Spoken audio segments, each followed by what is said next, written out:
There is an industry in America which has existed for over 400 years.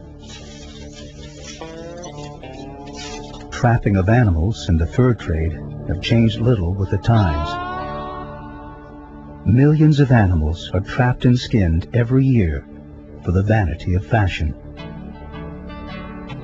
Once, trapping conjured up romantic images of mountain men taming the West. Now, the trade is coming under increasing scrutiny. The focus is shifting from the trapper to the trapped.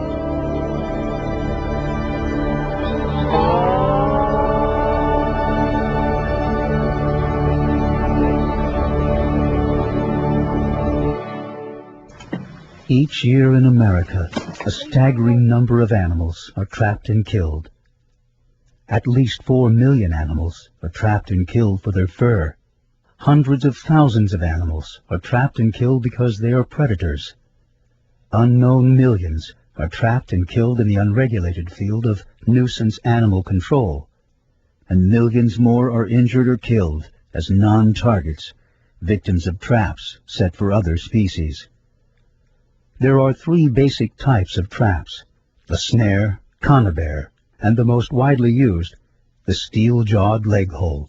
So the animal steps on the trap, and you can see what happened there. That's tremendous force on the leg. That tremendous force, first of all, is extremely damaging to the leg. It can actually sever the skin, sever tendons. It can actually cause broken bones. Immediately the trap jaw is snapping shut on the limb. The animal who's trapped, being a wild animal and restraint being the worst thing you could ever do to a wild animal, immediately jumps. In so doing, they cause further damage to the leg, and they frequently, that's one of the big things that are found, is dislocation of the joints. The animal lunges and tries to get away, can't get away. So what's the next thing to do? Try to get at the offending object. So they try to bite at the trap. Well, you can imagine what happens when teeth bite against hard metal. Teeth break, and that's another source of pain for them. That doesn't work. They can't get away. So then the next thing to do is to bite at their leg. They may chew sufficiently on their leg to actually sever the leg from the trap. The snare, a primitive wire noose. When they pull, you can see that gets the snare tighter and tighter and tighter. If it's around the neck, it takes quite a bit of time before it actually kills the animal. If it's around the leg, of course, then it doesn't kill the animal at all. And it's just like the leg hold trap, just holds the animal until the trapper comes and kills her or him. The conibear, conceived with the intention of crushing the animal's spine. In order for them to be instant kill traps, the jaws have to snap down somewhere along the upper part of the spinal cord in order to cause an instantaneous death. Rarely do the animals get into that kind of a position. Most of the time when I've seen animals trapped like this, they are trapped somewhere along the body. And so they're crushed, their body is crushed, their spinal cord is partially crushed, but it's too low down to cause them to die. Traps are frequently set in water to cause death by drowning. With aquatic animals, they're able to hold their breath, if you will, for a much longer time than a land animal would. So therefore, they feel the effects of being restrained underwater for a much longer time. It can be up to 12 minutes.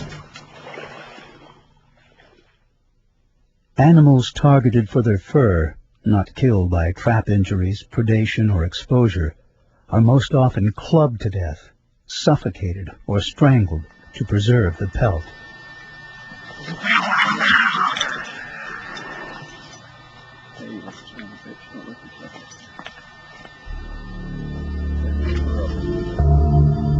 Studies show for every 1 animal intended to be caught with a trap, up to 10 non-target animals may be unintentionally killed.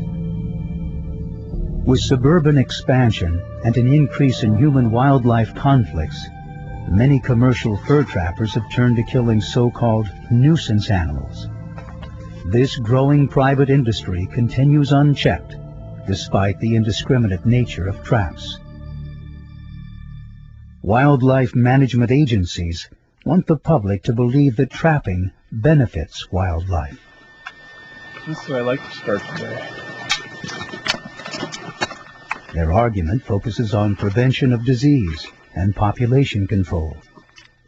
Scientific research has shown species react differently to external pressures, such as trapping. Some reproduce more rapidly, while others are unable to compensate and can be driven to extinction.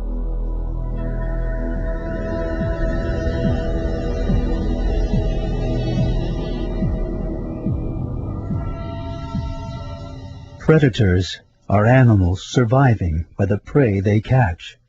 Despite growing scientific evidence of their ecological importance, taxpayer-funded agencies wage a costly and misguided war against them, under the guise of protecting livestock and the animals humans hunt for game.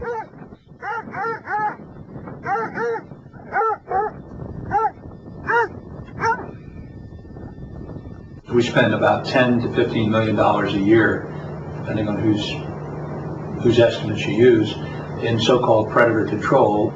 They kill indiscriminately animals that don't even kill sheep. And the bottom line is, it would cost less money if we paid each rancher for his lost sheep. Animal Damage Control or Wildlife Services is using taxpayers' dollars to commit indiscriminate mayhem.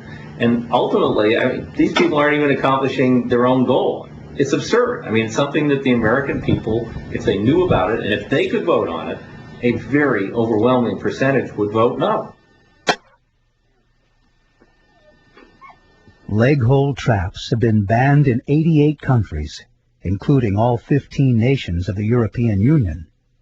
Yet the U.S. government continues to promote these and other cruel devices. Every year, Congress has allocated close to $500,000 to further test leg hole traps and other restraining devices. This is simply a PR ploy. It's absurd. These traps cannot be made humane. They have no brain. They maim and they kill in very, very vicious ways. As a veterinarian, I look at the trap just as a medical person, as an abominable device that just cannot be allowed to be used just because it is unconscionably cruel. The fundamental problem is that we are treating other animals as commodities. Well, I don't do it for the money that's in it, or I don't do it to see how many I can kill, how many I can trap, how many I can skin. Boy, look how many I got. I don't do it for that. I do it because I love it, and that's the way, that's the way trappers are. An 80% majority of Americans favor simply viewing wildlife without killing.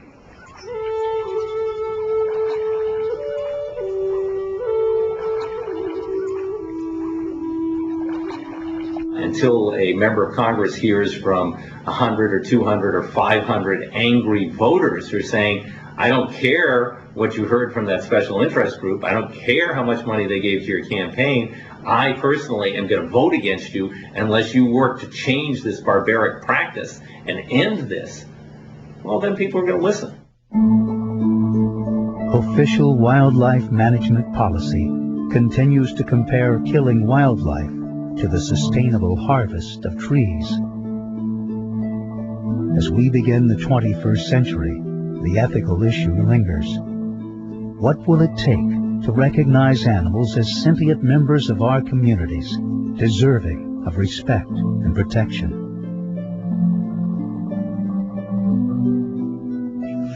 I hope that our children can all learn the values of wildlife in a non-consumptive and a harmonious manner. We need to begin to establish a new tradition, a new generation of people that understand the beauty that surrounds them and the wonders of the wildlife that's here.